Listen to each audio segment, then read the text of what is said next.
Nice, so let's get this kicked off as you were. Hello and welcome again, everyone. This is the opening night of the 2021 online conference for District 91. My name is Sonia, for those who don't know me, and I'm your MC for tonight.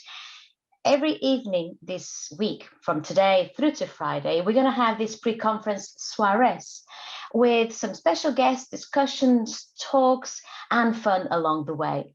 And that will rev us up and get us ready for the conference that is next weekend and the Sunday, 1st and 2nd of May. So if I get everyone onto gallery mode, what are you ready for the conference?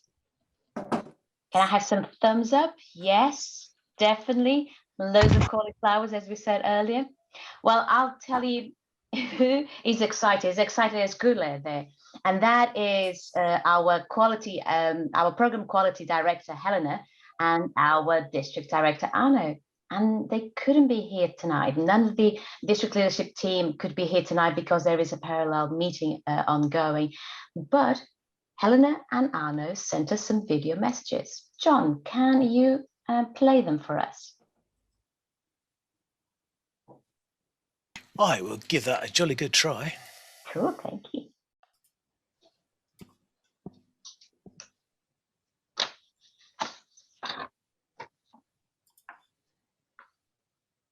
Oh.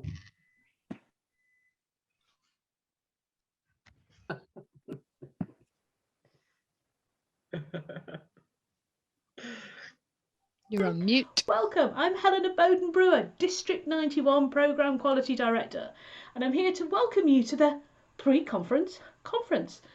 I think this is the first. Have any other conferences got a pre-conference conference going on? I don't think so. And I think that this conference team are excelling with their creativity, their wizardry, and their technical know-how. And that's before we've even got to the main event, the conference, which I would have thought would have kept them busy enough, but you know what? They just couldn't help themselves and wanted to give us more. And that's what it's about, isn't it, in Toastmasters? Our sense of community, bringing us together and having fun. As our founder, Ralph Smedley, said, it's all about getting together and learning when you're having fun. Well, we might not be learning necessarily this time, but we're definitely going to be having fun. And our conference, wow, 2 full days of activities to look forward to as well. So when you finish with the pre-conference, it's time for the conference. So where are you going to be on the 1st and 2nd of May? I know where I'm going to be, at our district conference. See you there.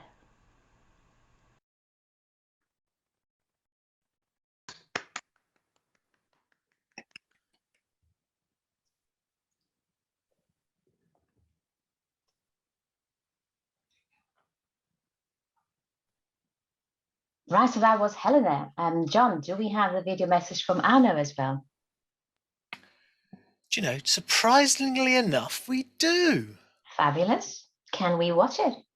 We can.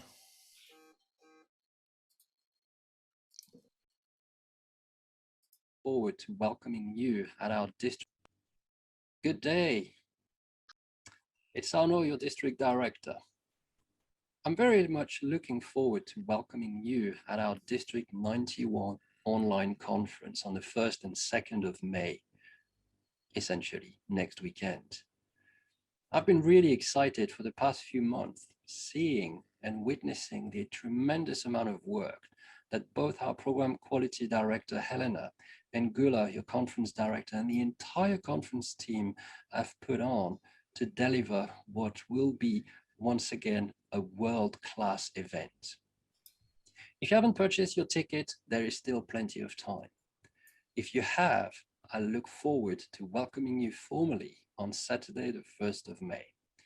And there will be no doubt a lot of fun, a lot of learning, and most definitely a lot of action in this packed weekend ahead of us. I hope you have a wonderful evening, and I look forward to seeing you all next weekend.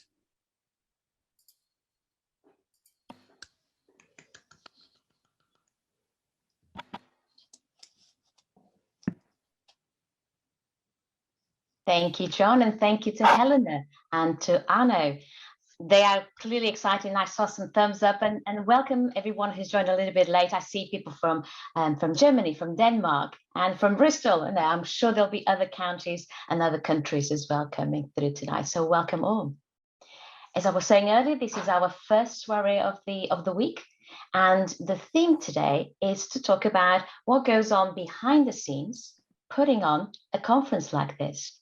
And I'm joined today by quite a lot of the conference team, which I will introduce you in a moment. Now, I have some questions prepared, but I would ask you in the audience, add your questions on the chat, because I will be picking on a few of those questions throughout our soiree, so throughout our hour. Now, let me start by introducing you to the lady who has led us here, and that is our conference director, Gule. So let me just spotlight her for those who haven't met her yet.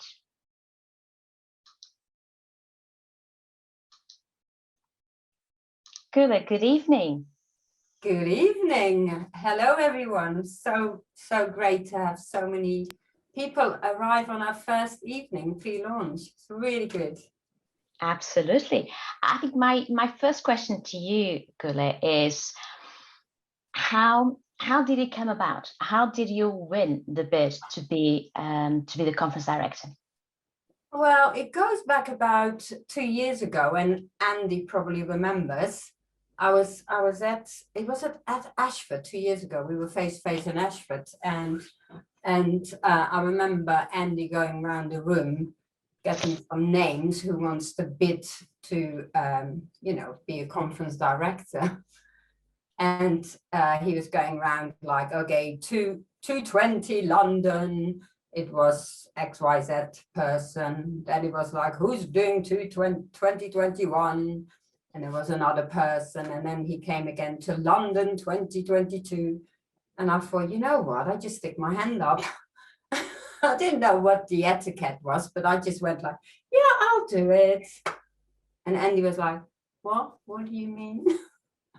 And I had to really, as simple as that. So basically, the whole bidding process is about collecting a lot of people who would like to run the conference, so that we have at least every year covered. And of course, the more people want to go for a particular year, they will have to be interviewed, and we have to, of course, make sure that they, they're up for the job. Yeah, it's that simple. So after last year's event, Arno came to me because I was the first runner-up to do this one. And so that was the beginning of the process, as in you putting the hand up. And I have a question, or we have a question in the chat asking, that being said, when do you begin to plan? Because that was May. So what happened in the intervening time? Well, I mean, we were going to do another bid for 2021, but because last minute, Toastmasters International in September, last minute, they said, sorry guys, no face-to-face, it's going to have to be online again. So Arno, as the district director, had to quickly make a decision. So he then approached me and said, can I run 2021 online? And of course, I had the experience with John and with yourself and Diana last year. So we had the experience of running the online conference last year. So it was just made it more easier, because we knew what was going to happen. So yes. And from then on in, so that was kind of the process you went through, but from then on in, how did you set up the vision then? Well, the vision suddenly came to me, because when I was asked, okay, what do I think about? And I thought, you know what, we've got to be bigger than last year. Last year was absolutely fantastic. It did rock everyone's boat, and all the districts in the entire Toastmaster world were looking at it. And of course, they're running with last year's idea. And I thought, well, if we're going to do another great event, we can't come up with the same thing. We've got to do something different. Yeah, you just have to. You always have to be a step ahead, think of something totally different. And I thought, I want to create something what is very similar to the face-to-face. And I wanted something where people had a choice, where people really had a choice to go and see what workshops are relevant to them, not to what we want them to see. We want them to choose what they really like to see. So it's that giving that choice, and also make it a bit more interactive on the website so that you can go and visit and see your other Toastmaster members, chat with each other, and also try to connect with others. So giving bigger breaks and entertainment during networking. So really creating that spirit of the face-to-face conference that we can't even remember when that last happened, kind of thing. Got you. Cool. Well, I'll come back to you, but this is a great segue to go into with the marketing team, John. So could we have Fulvio and Maggie on? Because as Gula was just saying, so it's one thing to kind of have the bid kind of awarded, but also having the vision, but then somebody needs to talk about it. And this is where Maggie and Fulvio come in, so PR and marketing. So I think John is just, there we go. Hello, Fulvio. Hello, Maggie. Hi, hello everyone. Can you hear me well? Yes, we can. Perfect. Hello. Hello to you both. So to that question, Gula said, got the go ahead, and she had the vision. If I pick on you first, Fulvio, how did you go from there? You know, how do you go from the vision to kind of kick off the marketing function for the conference? Yeah, so I still remember the time in which I received a message from Gula on my LinkedIn, and I thought she had this vision of like, let's do it better than last year. Let's do whatever is in our strength to do it better. And so like we were brainstorming ideas mainly at the beginning, and I remember long conversations with Maggie mainly as we were partners in crime during all this time. And I feel like that, you know, after receiving some inputs from Gula and all the team, it's all about approaching the conference with a very, very open-minded approach, and taking into considerations everything that is on the table. So, you know, we have had a terrible year, 2020. Still, we are living through difficult times. So let's try. That's what guided us during all the brainstorming sessions. Is like, let's take the present and project it into the future. Hence the ideas of having, for example, different stages, where I don't want to spoil anything. So if there is someone talking about stages later on, I'm not going to say anything, but let's take the present and project it to the future. I believe that was the foundation of our strategy. And then we presented it to the team, and the team developed it. And I hope, did a good job in presenting to the public. Cool. Well, that's a great segue for me to ask Maggie about precisely that, and the workshops. The workshop stages all happen in parallel with the keynote and contest stage. And then the difficulty is, how do we as punters, as it were, the attendees of the conference, how do we choose? Maggie, you found a solution. Yes, there's a lot of trial and error involved. So I guess following on from what Fulvio is saying, we want to make sure that there is something for everyone. So the reason why we have 4 different stages, we've got 30 or almost 40 different workshops, is because we want to have everything in there so that everyone can be involved, everyone is included, all the needs that everyone have been telling us that they want to hear from, we want to find something for them. And so that's why we built something that includes basically everything. And because of that, we want to make sure that we can help guide people to find what it is that's most important to them. And so a lot of trial and error involved, a lot of going back and forth with Fulvio and John around the technology side. We want to make sure that, you know, in this digital world, there is something that's also fun and interactive. So we found this little tool, and I don't know if any of you have seen it, but if you haven't, I do recommend it. We'll send out a link later, but we put together this mini quiz that is fun and interactive. You go through a couple of questions, about 8 to 10 questions, and it will basically guide you through the different topics, the different, what's your priority? What are you looking for? What do you want to get out of the event? And going through that quiz, you will then be given or kind of recommended a stage that will fit your needs the most. And so that you will be given a stage that really matches what you want to get out of the event. And so that is one of the best and funnest moment that I think the team has come together and really built something together on that. Fantastic. And it's a little bit but different and better, I'll say, but it's a little bit like choosing a pathway, isn't it? You go through that quiz and you get a recommendation, and then you either accept it or then you retake it or decide something else. But it's kind of focusing very much to the point you made, Maggie, focusing on what people are interested in. So I think that's absolutely fantastic. It's all about the needs. So we want to make sure that it's not, it's not our event, it's your event. So we want to make sure that everything we do is for you. Fantastic. And I was just looking at chat, and we don't have any questions as yet after that first one. So the audience, do give us questions. We'd love to hear from you as I go around the different team members. But here we are. Tanya, if I may jump on what just Maggie said, I wanted also to talk a little bit about the sponsorship. So the sponsor of this year conference, who, by the way, is the same of last year, and that explains a lot about how we worked well last year with them and how we are going to work very well with them also this year. And as Maggie said, like, the conference was mainly designed to offer an even better service than last year, and that the reason why we managed to get the sponsor for the conference this year is because we agreed on giving each other value.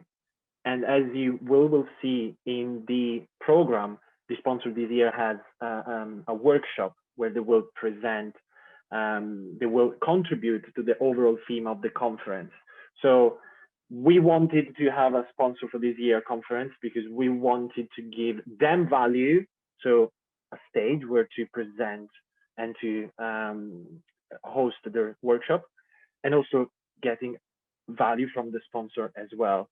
So it's been like, this has been our like Bible, like giving value, receiving value, but keeping everything in a circular kind of economy, and that ties very well with what Maggie said. Do I recall correctly, Fulvio, their workshop is on the learning stage on Saturday? Yes. Fantastic.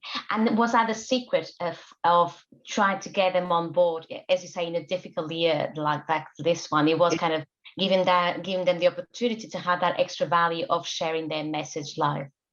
It's been difficult. Maggie can nod anytime and say, yeah, it's been difficult. It's been a difficult conversation because it's very difficult to ask someone to sponsor an event in these difficult times.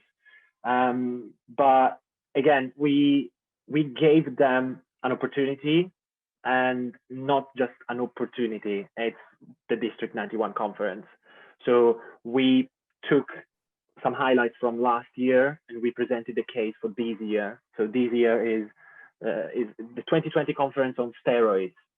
That was like our kind of selling proposition. So what was last year is going to be even better this year. And the key proposition was, there is value for you to be there, deliver a message, and follow up on that message on your channels, on your kind of business related side. But this is your stage, and help us making this conference even bigger and better with your contribution. And then let's talk business, but that's another thing. But it's good to have people that can contribute to the final result of this conference. And I think that was the key. I think me and Maggie found the right key. And thanks to the team that put together the conference, we could prove our case. Fantastic, thank you. And so here we are. Now we heard from Gula and from Maggie and Fulvio. We're talking about this online conference, but I know that in the audience we have got somebody who's seen all of this and more, as for face-to-face conferences. I'm talking about Andy Hammond. If Johnny, you could bring him on stage. So Andy, he has been conference director for 2006. Am I right? Andy, remember this? Close, 7. I missed a year. So it was at Portsmouth, Andy. That's right, yeah. Aha, very good. And this is where you met Dick, you were saying earlier. Yes, and his team, I think. It all comes together now. But not only that, you have a great, you're a veteran of Toastmasters, and that's how I got. But you had several roles with leadership and conferences. But as I was saying, the conference director in that year of 2007. And as you were listening to Gule and Fulvio and Maggie, could you relate to all of this? Absolutely. There's a number of points I was jotting down to remind myself. The key one Gula mentioned about being prepared. The team needs to be together at least 12 months in advance. There's nothing better than attending the actual conference before yours to learn and get a handover from the other team. I mean, we did that in Portsmouth. We went to, our equivalent was actually in Ireland. It's the old District 71 days. And it was critical to learn from the team ahead of you.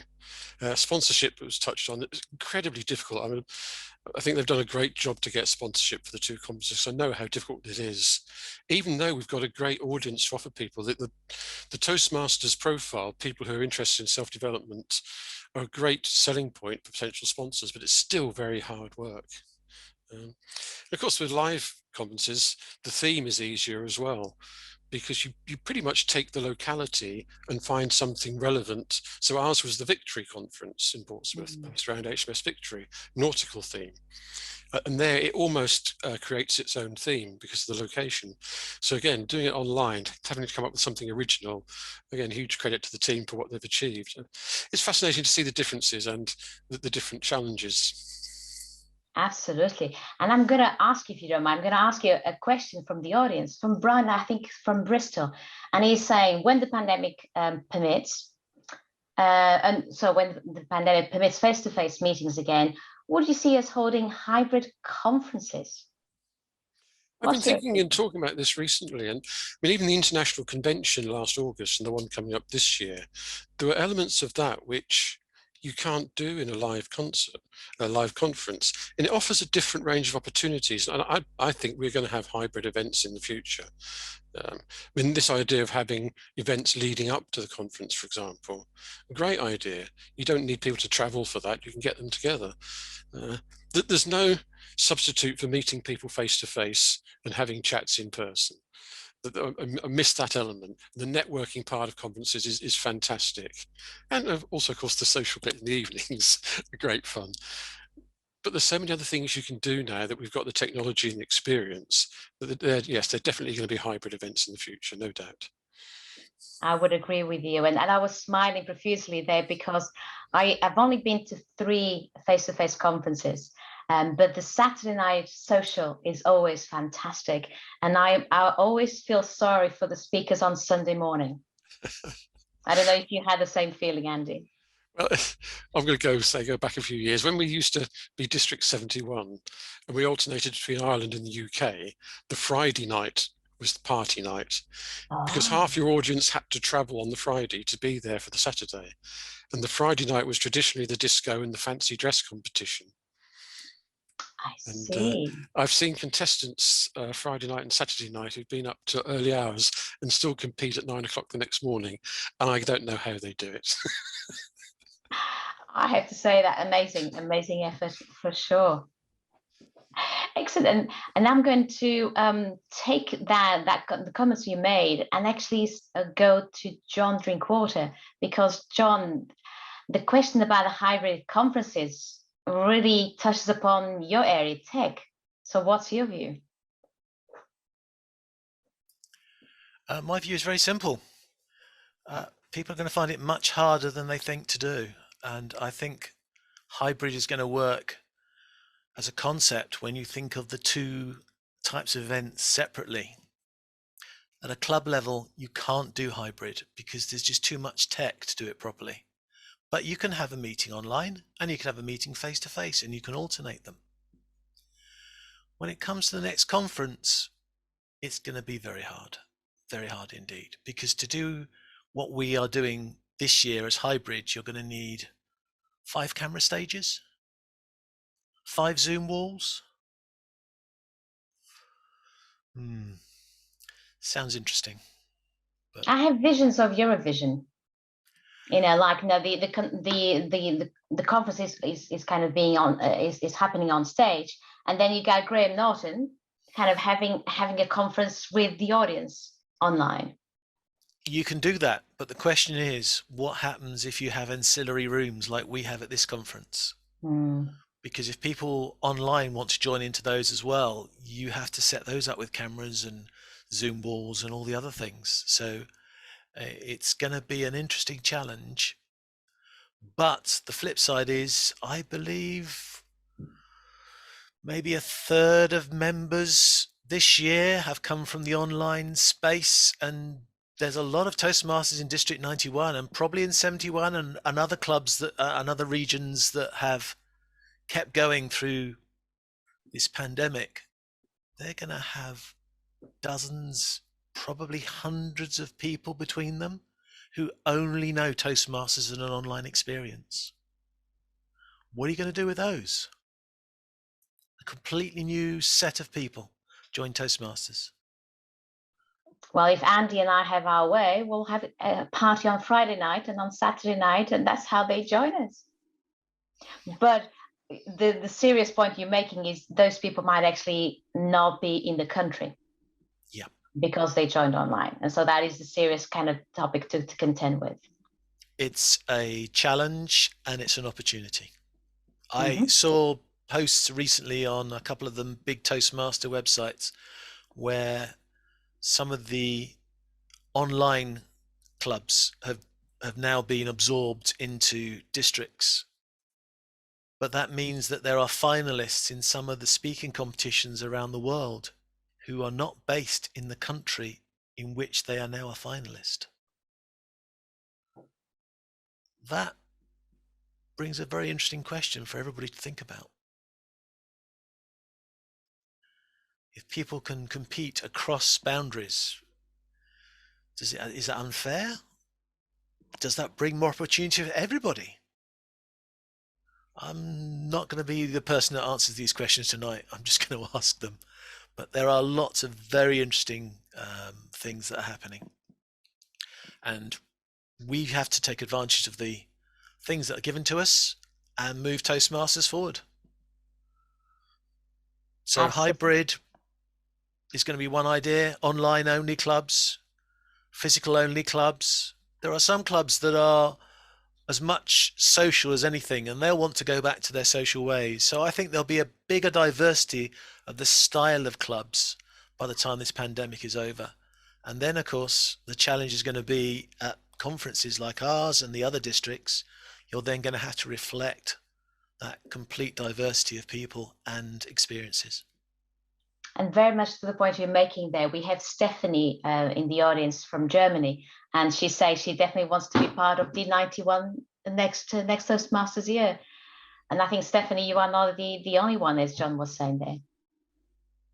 Yeah, I think people are crisscrossing from all over the world. For example, we had Caribbean judges in our division conference. And why should you stick with something that's always been there if you can like look over the rim of your plate and check out what other districts are doing? Absolutely. And the great effect, another great effect is also that the online clubs are now not unrestricted anymore. It's possible to actually attach them to districts, which I think is very good for them. Cool. Well, thank you for clarifying that. And back to you, John, and the tech, because it has an implication for next year, but also it had an influence in this year's conference. Why did you suggest that we had to have our own system? Thank you for asking that question, because that's actually the easiest one to ask. And as my green screen is not active, if you don't mind, I'm going to turn this silly background on because it doesn't always work in my terrible world. there are lots of packages. I don't know how many Gula looked at. I think she probably looked at a dozen. I have 18 different platforms that I've looked at before Christmas to see what we could do. And I came across a very simple problem. And that was they couldn't actually do our requirements. There was nothing out there that could do contests to anywhere near the level that we could do with Zoom. And therefore, it was very simple for me to say, why are we going to go and pay for some very fancy, very clever platforms when we've already invested a lot of time and money into getting Zoom working for us? And after that concept was accepted as a good idea, then the problem was then to build everything around Zoom. And thanks to Gula's idea of not wanting one stage but multiple stages, we then had to build the concept of multiple stages around Zoom. And we have 20 Zoom accounts which we are using during the weekend so that we can break everything down into very simple Zoom rooms. And in fact, before this meeting started, we were sitting down with the Zoom masters, explaining to them how the world will work. And we just have lots of Zoom events happening all over the place virtually. And we've just organized them into these nice, simple 4 channels. And you just sit there on the agenda and jump to each various speech that you want to watch. And Zoom willing, they will all be recorded. So the 3 that you miss when you're looking at one, you'll be able to watch later. So this conference is going to have a longer life than previous conferences, because unless you've got 4 computers and you can listen to 4 presenters at the same time, it's going to be impossible to get the content all in the weekend. I certainly can't multitask like that. No, I can listen to 2, but you're not going to take it in, are you? So no. Yeah. I think you got a thumbs up from Stephanie. Now, here's the $1 million question, as it were. Okay. Is that the reason why we are charging, as opposed to some other districts who are not charging for their conferences? Okay, this is my personal view. Before anybody says I'm representing Toastmasters management, this is my personal view. My personal view is that just before Christmas, all the districts had a really difficult choice. They either went free or they charged for something. We looked at the cost of just running the Zoom rooms, and we saw that to do it for free was going to be a very big chunk of money we were going to have to take out of the Toastmasters general budget. And therefore we made the decision that we should charge people a small amount of money, because there's a very big difference between nothing and 15 quid. It's not a very big difference to somebody who's coming. And let's remember, last year we were charging £15 to turn up, or £25 with the recordings. So £15 is the bottom level of what we charged last year. But there's a big difference when you get to the other end, i.e. the business end. If you can take £15 off each person, you've actually got a budget to do things. And we have spent quite a bit of money, but a lot of it is an investment, because probably half the money, that the budget that I've been working with, is equipment, software, technology that we can use next year and the year after. The only big waste, in inverted commas, is actually paying for all the Zoom rooms. And you all know from club level that it's only £10 to run 100 people. But if you want 500 people, you've got to pay £70 just for that month. And that's why the costs, I just thought from the start, were just too big to do it all for free. That sounds good. And I think it makes sense. And it's a great segue to talk about money and budgets. Could we have Eddie and Shailen on the stage? because as audience, as you can hear, there's a lot of budgeting that needs to happen, but you need somebody who knows about these things. So if I pick on perhaps you, Eddie, first, how do you prepare a budget, and what are the key elements? How do you go about it? Thank you. First of all, good evening to every one of you. For those who do not know me, my name is Eddie Kwa, and for those who know me, just remember my name is spelled with a Y. Okay, the question is, how do you prepare a budget, and basically what are the key elements of doing the budget? I think the key thing is, in preparation for any budget, be it a business, a voluntary organization, a project, the fundamentals are the same. It is very important to understand, first of all, the boundary conditions, as well as the expectations. So as Charlene and myself started to look into the budget, first of all, we need to understand is expectations from the conference director. In addition, having conversation with the district finance manager to hear him out on what his top-down expectations are for the conference budget is important. Key thing for us as we start to do that is also to look at how we balance the books and how do we make it affordable so that it can reach out to as many of you as possible. And John has already explained why we are charging. So key thing, as I've briefly mentioned, is understand boundary conditions, understand where the money is earned, where it's going to be spent, and build up your income and expenses, the various elements, and then start to balance things out. Charlene, anything you would like to add? You want me, Charlene?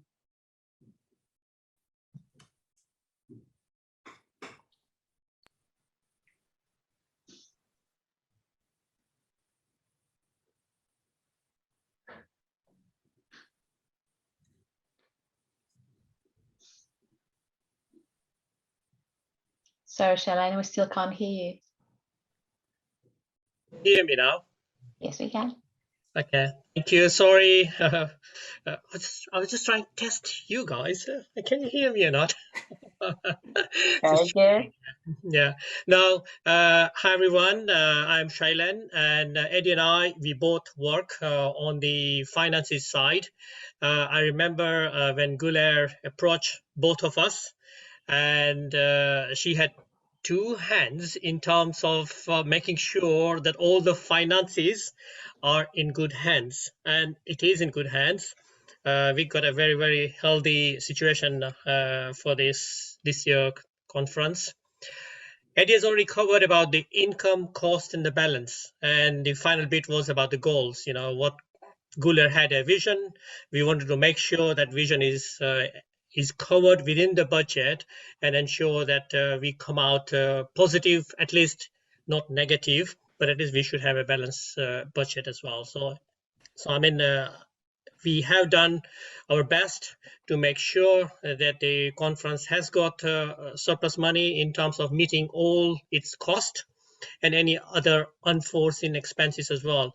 And also, we should thank as well the marketing and the sponsorship team as well, because they are the people who has gone on the front line and try to convince the people to get the money for the sponsorship, as well as the person who looks after the contact directly with the customers as well, the end users or delegates, you know, the number of registrations which comes in as well.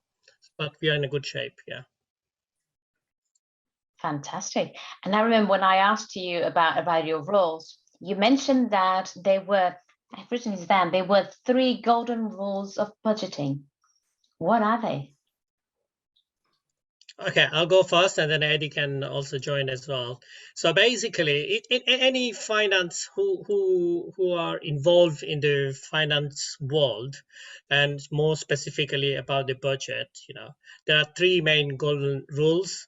The first one is about don't spend more than you make, right? That's the first thing. Otherwise, you know, you'll be bankrupt, or you may end up somewhere else. Yeah.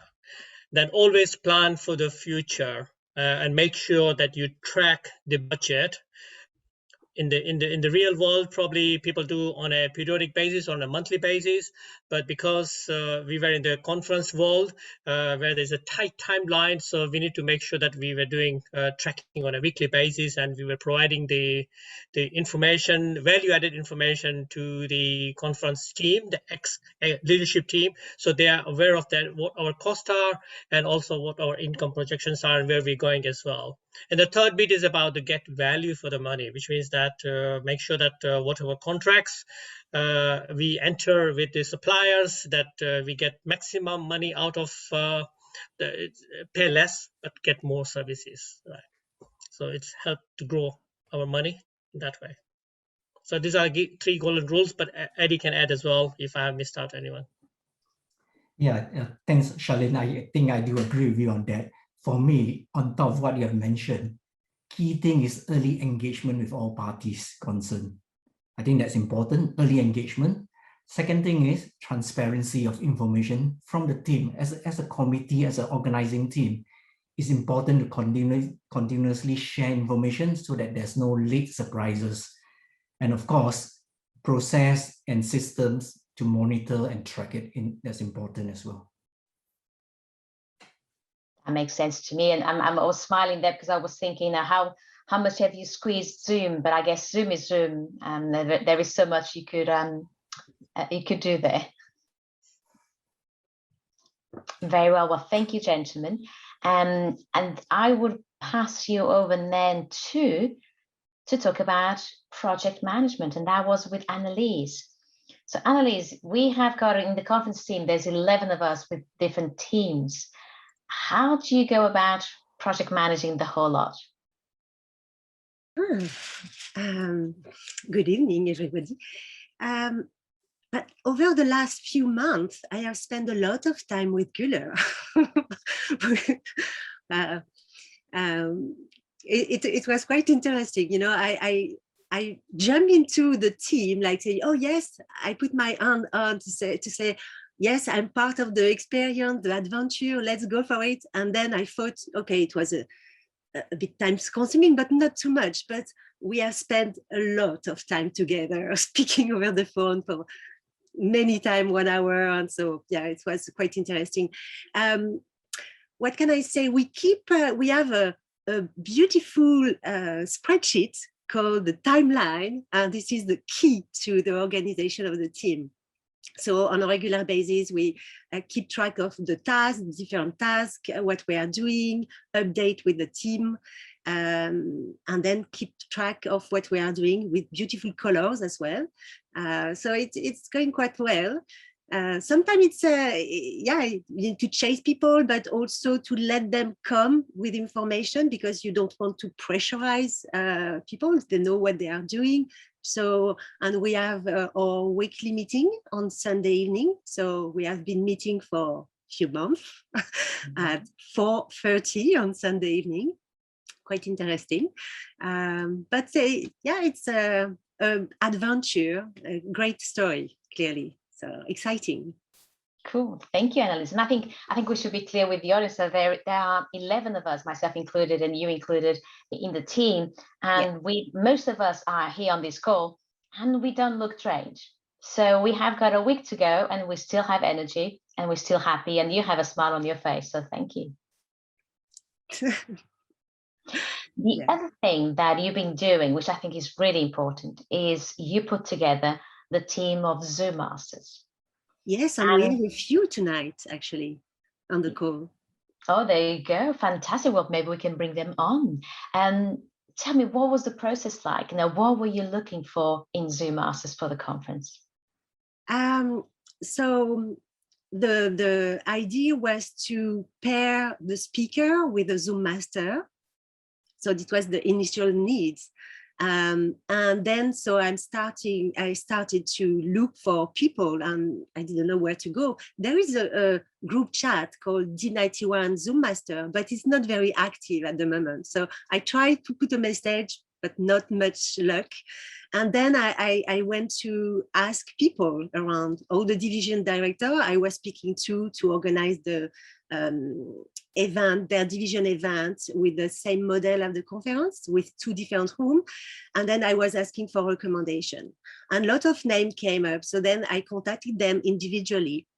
And then we organized a chat, 15-minute chat, where I explained what it was about and what will be the process. And a lot of people came up with saying, yes, I'm part of the adventure. For example, Marta is here, Sasha, she doesn't have the camera on, but she's part of the team. Fran joined us as well more recently. So, and now we have a team of 30 people, different skills, different availability as well. But I have made a map of the conference and planning as well of their availability and what they are doing. So it's starting to have a good shape now. So yeah, thank you very much for joining us on this adventure.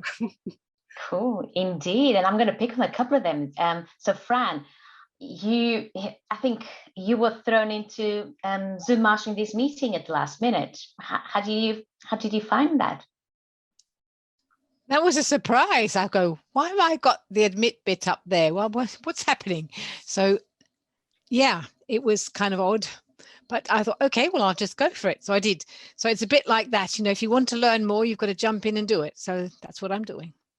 Fantastic. And tell us, what speakers are you emceeing for at the conference? I'm doing one of the workshops with Dave Henderson. Oh, very good. And then I think I'm doing a humorous contest later on. Oh, fantastic. No pressure. I'm not sure about the last one. I've got to just confirm that. But yeah, it's exciting. And why not? And who else did I hear? Annalise, you said Marta was here, right? Marta, Sasha, and there is also Adam, actually, I see. Oh, can I hear from you guys? Marta, tell me, how excited or nervous or otherwise are you feeling about the conference? Very excited. It is my first conference when I'm doing something, you know, when I'm part of a team. So I'm very proud of it.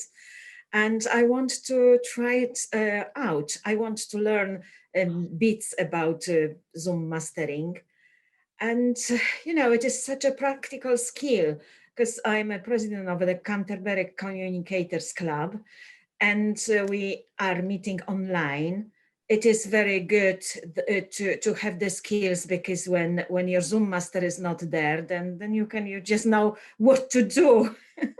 and you know, sometimes you want to put you want to use some features and so on. So it's, for me, it is really fun and yeah, learning. just looking from the other side.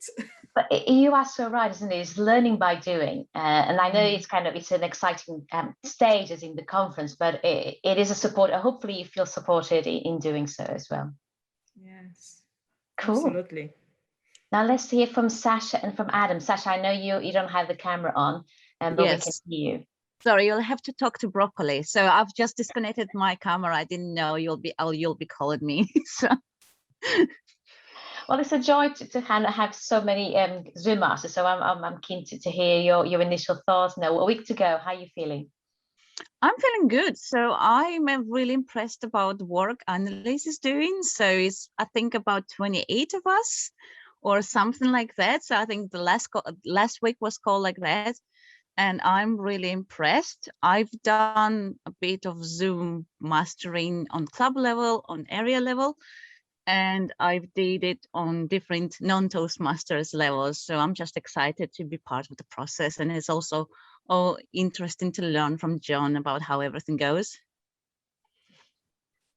And for those who didn't hear me at the beginning of the session, come back tomorrow night for the soiree with John, because we're going to have a Zoom masterclass. So I'm way behind you, Sasha. So I'll definitely come into that session. Yeah. Definitely worth it. So I highly recommend John Drinkwater's workshops. Sorry, John, I'm advertising in your workshops.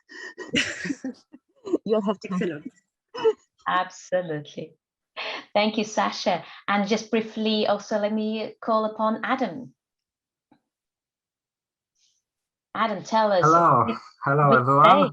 Hey. Yeah, I'm very excited. This is my new role, new experience in first my conference. So I'm very happy, a little nervous, and because it's responsibly a big responsibility. But yeah, this is the process. What I noticed, and I really impressed analysts this job because we had chat, we have a WhatsApp group, email, so it's different and many new skills, so I can learn a lot, and I hope everything could be okay. So that's it from my side. Cool. Well, I'm excited for you as well, and Adam, I think you'll be good. I can tell. Thank you. And I'm conscious of time, but I wanted to thank you, Adam, and thank you, Annalise.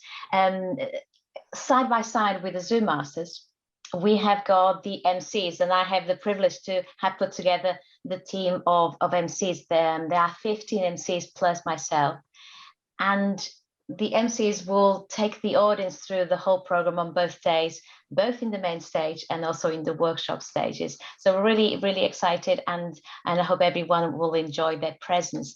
And I'm looking at the participants, and one of our MCs is here, Annie. Do you want to tell us what stage you are on? What are you looking forward to?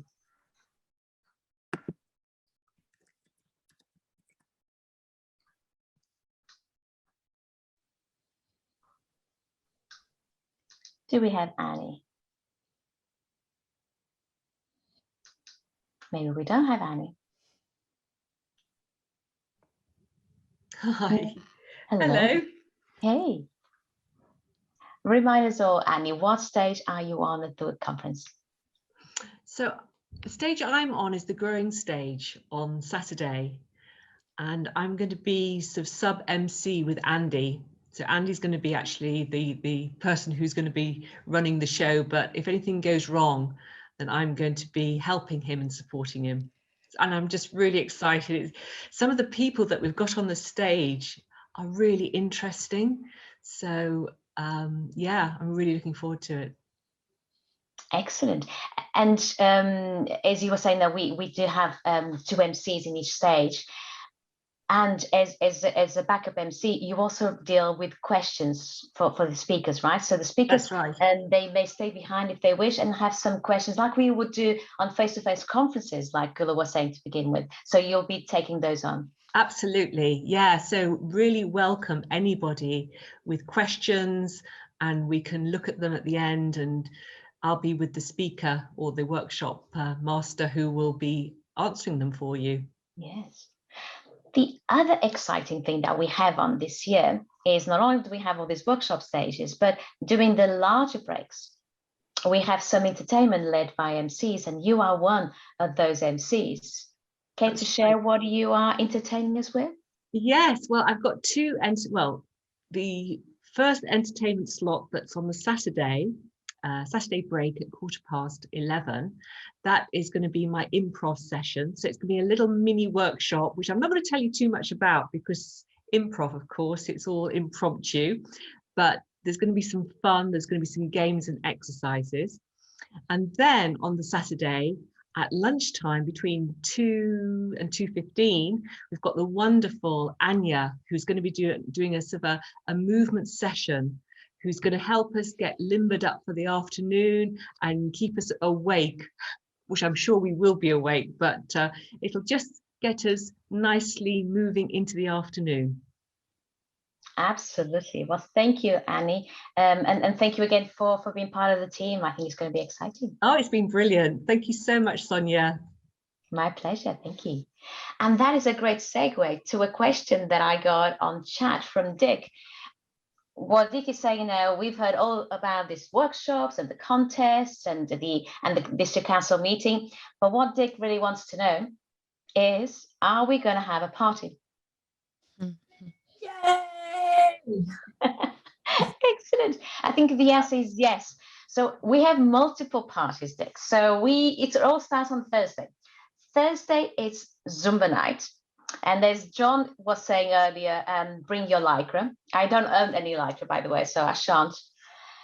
On Friday, it's the pre-conference party. So that's your first big party, Dick. And then we have virtual drinks at the end of the Saturday show and the Sunday show.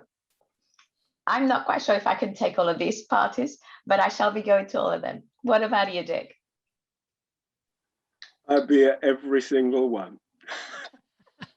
Excellent. Well, I'll be picking on you in the audience, say, Dick, what kind of card games do we play now? Or what kind of things do we do? And I remember from my last conference that when I last met you, you are a good dancer, so I'm sure you'll be striking some moves. I don't give dance lessons, but you will after Thursday. Very well. I'm conscious of time, but amongst all of this, I think that's a great way to kind of finish on the party. But I wanted to take us back to two other people before we close, and that I'm going to pick on you again, Andy. Now that you've heard all of this, do you still think there are more similarities than differences between online and face-to-face conferences? The fundamentals are very similar. The challenges are different.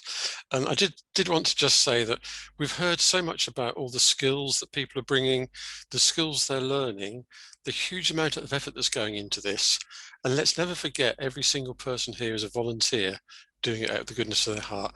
And I genuinely appreciate the amount of work everybody's putting into this fantastic event. So I just want to say thank you to them all. Thank you. Could we tempt you to be part of the team next year? Been there, done there, literally got the t-shirt. I have other challenges. Very good, very diplomatic. Thank you for being here. Always available to support and help. Fabulous. And like you were saying, this is a team of volunteers. We all take something from each other, isn't it? Cool, thank you. And to wrap it up, Gule. Hi, Sonia. Hello again. Hello again. I think the only thing that I didn't ask you at the time, and I think it would be a good wrap up now, is so here we are talking about collaboration and supporting each other. How did you find the district team and leadership team and Toastmasters in general? And then does it kind of feel very, very supportive as well? Oh yes, definitely. Definitely. The district team, the division directors have been really promoting things on our behalf. Of course, they've let us into the division contest so that we could brief and give more promotional promo of the conference to them.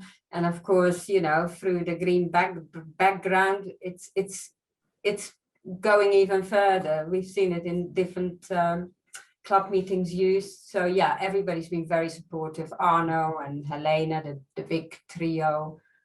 No, very, very good. And I'm really glad. I mean, of course, I had to convince them in December that I had a vision and I had a plan and I had a team ready. And I said, this is what we're going to deliver. And they were behind it.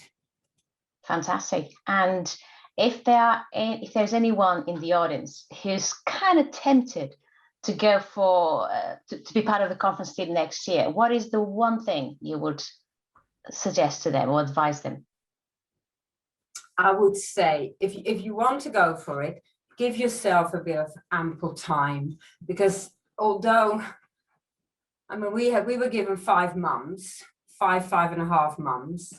Last year we had 6 weeks. But I think going back to the conversation Andy gave earlier, I think, you know, 12 months is not a bad thing, because time does really creep on you very, very quickly. And especially if next year, maybe, we don't know yet, could be hybrid. Yeah, so it is much more complicated. So the team who really are going to take that on need to start. They definitely need that 12 months and get prepared.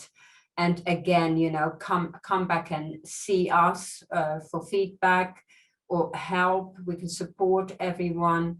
I know we've got a great team, but I have learned so much in the last 5 months. And I've just the other day told John, I said, there's one thing we lacked. You know, it's beautiful when you see that, when you can you know, you can admit that some, you know, things do go wrong, and it's beautiful that you learn through that process.